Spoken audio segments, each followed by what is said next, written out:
Hello friends, welcome to BPS Adda. BPS Adda पर आप सभी का स्वागत है। सीटेट के लिए आज हम लोग एक महत्वपूर्ण टॉपिक कवर करने वाले हैं, वो है मानव रोग। तो मानव रोग के अंतर्गत आज हम लोग क्या कवर करेंगे? हम लोग कवर करेंगे मलेरिया के बारे में, उसके डायग्नोसिस के बारे में, मलेरिया के दवा के बारे में जानेंगे। उसके बाद मच्छर से फैलने वाले अन्य रोग के बारे में भी जानेंगे, लाइक डेंगू और चिकनगुनिया।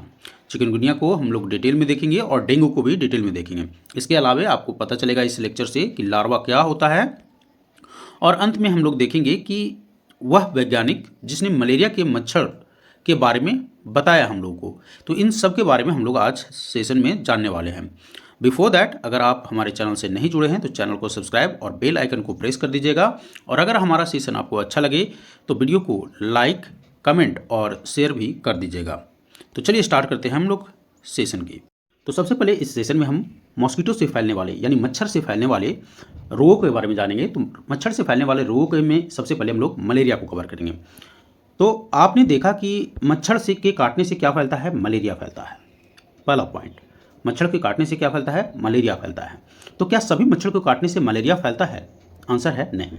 सभी मच्छर के काटने से मलेरिया नहीं फैलता है, क्योंकि कुछ खास ऐसे वाहक होते हैं जो मलेरिया को फैलाते हैं। उस मच्छर का नाम आपको जानना चाहिए, वो कौन सा है? तो मलेरिया फैलाने वाले जो मच्छर है वो होता है मादा मच्छर, जिसको हम एनाफिलीज बोलते हैं। तो आपको ये चीज़ आपको याद रखना है कि मच्छर जिससे मलेरिया फैलता है वो है एनाफिलीज, राइट।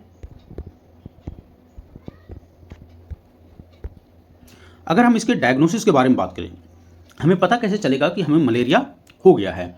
मलेरिया में आपको ठंड लगकर कपकपी के साथ आपको बुखार आएगा, यानी जब फीवर आएगा तो उसमें ठंडा, आपकी जो शरीर है उसमें ठंडा लगेगा और कपकपी भी होगा। तब आपको समझना चाहिए कि यह एक सिम्टम हो सकता है। किसका? मलेरिया का सिम्टम हो सकता है। जब आप ब्लड टेस्ट करवाएंगे तब उसमें आपको पता चलेगा कि मलेरिया का पैरासाइट, उसमें ब्लड सैंपल जब आप देंगे तभी आपको पता चल पाएगा कि इसमें मलेरिया है या नहीं है। मलेरिया की दवाई की अगर हम बात करें तो मलेरिया की दवाई बहुत पुराने समय से सिनकोना पेड़ के छाल से प्राप्त किया जा रहा था। सिनकोना पेड़ के छाल से प्राप्त किया जा रहा था, और यह प्रश्न आपके एग्जाम में बनते आया है। यह प्रश्न कई बार पूछा गया है।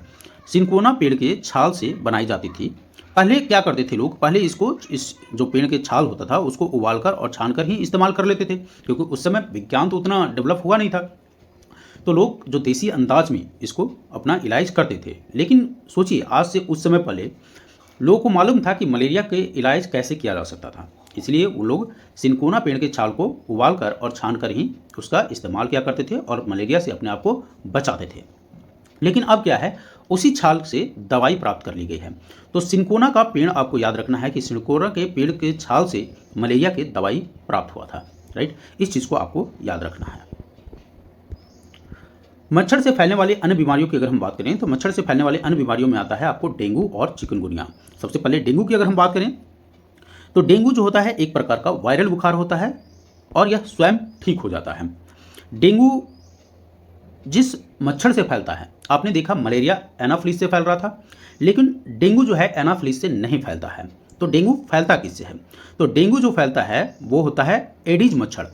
कौन सा होता है? एडीज मच्छर को काटने से डेंगू फैलता है। तो आपको याद रखना है, डेंगू किसके काटने से फैलता है? तो एडीज मच्छर को काटने से डेंगू फैलता है मच्छर से ही। मच्छर से फैलने वाले जो प्रमुख बीमारी हैं वो हैं मलेरिया, डेंगू और चिकनगुनिया। जहां आपने देखा कि मलेरिया एनाफिलीज से फैल रहा था, वहीं डेंगू और चिकनगुनिया को आप देखेंगे कि यह एडीज मच्छर को काटने से फैलता है। डेंगू का एक खास सिम्टम्स होता है कि जब ये काटेगा आपको तो दिन में ही काटता है, सनराइज से सनसेट के पीरियड में यह काटता है, नाइट में यह नहीं काटता है। तो इसके बचाव के क्या उपाय हो सकते हैं? ज़्यादा इस पर आपको रिसर्च नहीं करना है, मोटा मोटी आपको पढ़ना है इसके बारे में। बचाव के उपाय ये हैं कि आपके आसपास के जितने भी वाटर लॉगिंग है, यानी पानी का जमाव है, पानी का जमाव कहाँ हो सकता है? कूलर में हो सकता है, फ्रिज में हो सकता है, कहीं कोई ऐसा अनअटेंडेड बर्तन पड़ा होगा उसमें हो सकता है। तो उन सभी को आपने आसपास में साफ करना है। कुछ यहाँ उपाय दिए गए हैं, लाइक मच्छरदानी का प्रयोग करें, पानी के बर्तनों को भरने से पहले उनको साफ करें, पानी के सभी टंकियों एवं पात्रों पर को ढककर रखें, बिना उपयोग वाली वस्तुओं को नष्ट करें ताकि उसमें जल भराव ना हो, पूरे जो बाजू वाला कपड़ा होता है उसको पहने और बिना डॉक्टर की सलाह को कोई भी दवा ना लें। तो ये सारे आपके उपाय हैं जिससे आप बच सकते हैं, राइट। इसके अलावा आप घर पर क्या कर सकते हैं? लाइक पर्याप्त मात्रा में पानी ले सकते हैं, ज़्यादा से ज़्यादा ऐसे केसेज में आराम कीजिए और पौष्टिक आहार का सेवन कीजिए। तो ये तो थे डेंगू। तो डेंगू के बारे में आपने देखा कि डेंगू जो है एडिज मच्छर को काटने से फैलता है। यह एक प्रकार का वायरल फीवर है। इसके कुछ सिम्टम्स की अगर हम बात करें तो सिम्टम्स में आपको यहाँ मैं दिखाता हूँ। यहाँ पर आपको डेंगू के कुछ लक्षण दिखे। डेंगू के कुछ लक्षण में क्या है, यहाँ त्वचा पर आपको चकत्ते यानी स्पॉट जिसको बोलते हैं, आपको रेड या ब्लैक स्पॉट आपको दिखेगा। अगर डेंगू मच्छर काटता है तो आपको रेड या ब्लैक स्पॉट आपको दिख जाएगा। आंखों में दर्द, तेज बुखार, सिर दर्द, पीठ दर्द, मसूड़ों व नाक से खून बहना, तो यह भी जो है एक डेंगू का लक्षण है। तो इन सारे में से कुछ आपको लक्षण दिखेंगे। तेज बुखार आपको दिखेगा, त्वचा पर कुछ स्पॉट आपको दिखेगा, या तो ब्लैक हो सकता है या रेडिश टाइप हो सकता है। यह डेंगू के लक्षण है। और 16 मई को डेंगू दिवस मनाया जाता है। 16 मई को क्या मनाया जाता है, डेंगू दिवस मनाया जाता है भारत में। राष्ट्रीय डेंगू दिवस कब मनाया जाता है, तो 16 मई को मनाया जाता है। अब आपको पढ़ना है चिकनगुनिया के बारे में। तो अभी तक आपने दो चीज़ों के बारे में पढ़ा, पहला मलेरिया, दूसरा डेंगू। लास्ट में हम लोग रिवाइज भी करेंगे इस चीज़ों को। चिकनगुनिया, तो अभी तक आपने देखा कि मलेरिया भी मच्छर से फैलता है, डेंगू भी मच्छर से फैलता है। अब आप बात करेंगे कि चिकनगुनिया भी मच्छर से फैलता है। चिकनगुनिया भी जो है वह एडिस एजिप्ट नामक मच्छर से फैलता है। तो चिकनगुनिया और डेंगू का जो मच्छर है ना, सेम है, एडिस एजिप्ट। आपको ये नाम याद रखना है, यह बहुत ही इंपॉर्टेंट है। एडिस एजिप्ट जो मच्छर है वह डेंगू और चिकनगुनिया का वाहक होता है और इसी के काटने से डेंगू फैलता है, राइट। पहली बार जो चिकनगुनिया था अफ्रीका महाद्वीप में फैला था और वहीं से जो वहाँ का एक द्वीप है मकुंडे द्वीप, वहीं से चिकनगुनिया की शुरुआत हुई थी। इसके लक्षण की अगर हम बात करें तो आपको मच्छर के काटने से 2 से लेकर 7 दिनों के बाद चिकनगुनिया के लक्षण दिखाई देते हैं। इमीडिएट आपको दिखाई नहीं देगा। 2 से 7 दिनों इसका इंक्यूबेशन पीरियड जो होता है उसी में आपको दिखाई देगा। इसमें भी तेज़ बुखार आएगा और जितने भी जॉइंट्स हैं आपके जॉइंट्स में पेन होने लगेगा। इसमें भी आपको जिस तरीके से डेंगू में स्पॉट होता है, लाल चकत्ता होता है, उसी तरह से निकल आएंगे और भूख वगैरह जो है आपको कम लगेगा, कमजोरी होगा, रेस्टलेसनेस महसूस होगा, यानी जी घबराएगा। तो ये सारे के सारे जो है चिकनगुनिया के लक्षण हैं। इसके उपाय क्या हो सकते हैं, कैसे इससे बचा जा सकता है? इससे बचने के लिए क्या है, इसका कोई विशेष टीका नहीं है। चिकनगुनिया हो या डेंगू हो, इसके लिए कोई भी विशेष टीका नहीं है। अपने आसपास सफाई रखें जैसे आप डेंगू में रख रहे थे। और चिकनगुनिया का जो मच्छर है वह भी दिन में ही काटता है। बुखार होने पर तुरंत आप डॉक्टर से संपर्क कर सकते हैं। तो डेंगू और चिकनगुनिया दोनों के जो मच्छर हैं वह दिन में काटते हैं, नाइट में नहीं काटता है। अगर स्पेसिफिक टाइम आपसे पूछते तो सनराइज से सनसेट, यह एक पीरियड होता है जब डेंगू और चिकनगुनिया के मच्छर एक्टिव होते हैं। अब आपको एक चीज़ पढ़ना है लार्वा के बारे में, यह बहुत ही इंपॉर्टेंट है।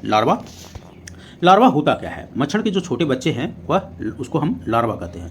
मच्छर के छोटे बच्चों को लार्वा कहते हैं।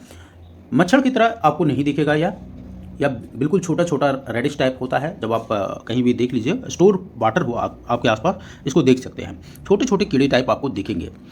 मच्छर क्या होता है, मच्छर पानी में अंडे देते हैं। मच्छर पानी में अंडे देते हैं और उन्हीं से यह लार्वा निकलता है जिसको हम लार्वा कहते हैं, राइट। तो अगर पूछे कि लार्वा कहते किसको हैं, तो मच्छर पानी में अंडा देता है और उन्हीं से कुछ छोटे छोटे बच्चे जो निकलते हैं उसको हम लार्वा कहते हैं। यहाँ पर आप लार्वा देख सकते हैं, फिगर में दिया हुआ है मच्छर का लार्वा। और अगर हैंड लेंस से देखने पर आपको इस तरीके से दिखेगा। हैंड लेंस आप बचपन में प्रयोग करते होंगे, तो हैंड लेंस से अगर आप देखेगा तो मच्छर के लार्वा जो है कुछ इस तरीके से आपको दिखेगा। तो ये लार्वा है। इसके बारे में भी आपको जानना है कि लार्वा कहते किसको हैं। तो मच्छर के अंडे जो है, मच्छर जो है अपने अंडा पानी में देता है और उसी से लार्वा निकलता है। अब हमें पढ़ना है कि वह वैज्ञानिक जिसने यह पता लगाया कि मलेरिया जो है मच्छर से फैलता है, सबसे पहली बार रोनाल्ड रॉस थे। तो इनका नाम याद रखिएगा, रोनाल्ड रॉस। आपसे पूछता है अगर, वह उस वैज्ञानिक का नाम बताइए जिसने यह बताया हमें कि मलेरिया जो है किससे फैलता है, मच्छर से फैलता है। रोनाल्ड रॉस को दिसंबर 1902 में चिकित्सा के क्षेत्र में एक बड़ा पुरस्कार मिला और वो पुरस्कार था नोबेल पुरस्कार। तो रोनाल्ड रॉस को मलेरिया जो मच्छर से फैलता है इसकी खोज के लिए चिकित्सा के क्षेत्र में दिसंबर 1902 में नोबेल पुरस्कार दिया गया था, राइट। तो यह भी आपको याद रखना है। अब हमें पढ़ना है मक्खी। तो मक्खी से आपको मालूम होगा कि कई सारी बीमारियां फैलता है, लेकिन जो एक खास चीज़ जिससे क्वेश्चन बनता है, जिसके बारे में आपको जानना है, वो है कालाजार, राइट। तो कालाजार जो होता है वह कैसे फैलता है, तो वह फैलता है बालू यानी सैंड फ्लाई मक्खी के काटने से फैलता है। तो बालू मक्खी को आपको याद रखना है, बालू मक्खी के काटने से कालाजार फैलता है और यह एक संक्रामक और घातक बीमारी है। तो जान लीजिए कि मक्खी से फैलने वाला जो कालाजार है वह सैंड फ्लाई यानी बालू मक्खी से फैलता है और यह एक संक्रामक और घातक बीमारी है, राइट। बालू के मक्खी के जो छिपने के जगह होते हैं वह होता है मिट्टी के नम दीवारों में आपको दिख जाएंगे, या नमी वाले जितने भी स्थान हैं वहाँ आपको सैंड फ्लाई आपको दिखेंगे। कालाजार का लक्षण क्या होता है? कालाजार के जो लक्षण होता है वो उसमें 2 सप्ताह से ज़्यादा आपको फीवर आएगा, राइट। जो आपके स्किन है वो कालापन आपको हो जाएगा। उसके अलावा पेट में सूजन, खून की कमी और भूख की कमी, ये सारे आपको कालाजार के लक्षण हैं। तो ये सारी चीज़ आपको दिखेंगे कालाजार में। तो आपने देखा कि जो मक्खी है, मक्खी से क्या फैलता है? तो कालाजार फैलता है। और कैसे फैलता है? तो जो चीज़ें आपको याद रखना है वो है बालू मक्खी का नाम, यानी बालू मक्खी के काटने से आपको कालाजार फैलता है।